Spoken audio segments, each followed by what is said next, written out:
Hello বন্ধুরা, তো আবার চলে এসেছি একটা নতুন ভিডিও নিয়ে। তো এই দিন আমার বাড়ির সবাই মিলে রেডি হয়ে বেরিয়ে পড়েছিলাম আমার বিয়ের জন্য কেনাকাটি করতে।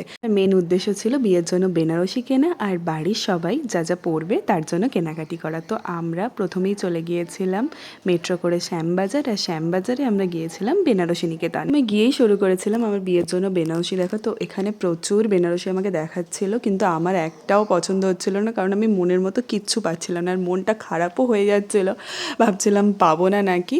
তো তারপরে অনেক কিছু দেখতে দেখতে ফাইনালি আমার একটা পছন্দ হয়েছিল। সবাই আরও কয়েকটা পছন্দ করেছিল, তো সেইগুলোই সব পরে পরে দেখছিলাম যে কোনটাতে আমাকে বেশি ভালো লাগছে, কারণ বিয়ের দিন একটু তো স্পেশাল লাগতেই হবে। তো তারপরে সবগুলো পরে দেখার পর একটা বাড়ির সবার খুব পছন্দ হয়েছিল, বলল এটা পরে তোকে বেশি ভালো লাগছে, তো ওদের কথা অনুযায়ী ওটাই নিয়ে নিলাম। আর তারপরে শুরু হলো বাড়ির সবার শাড়ি দেখা। তো প্রথমে বোনের শাড়িটা চুজ করছিলাম, এবার এগুলোর মধ্যে থেকেই বোন একটা নিয়েছে, সেটা তোমাদের বিয়ের দিনকে দেখাবো। আর মা কাকিমারা এই শাড়িগুলো নিয়েছে, তিনজনেই সেম নিয়েছে বাট কালার আলাদা আলাদা। এগুলো তোমাদের বিয়ের দিনকেই দেখাবো ফাইনাল। পরে দেখছিলাম বিয়ের জন্য ওড়নাটা, যেটা আমি মাথায় পরবো ওই দিনকে, তো শাড়ির সাথে ম্যাচ করেই নিয়েছিলাম।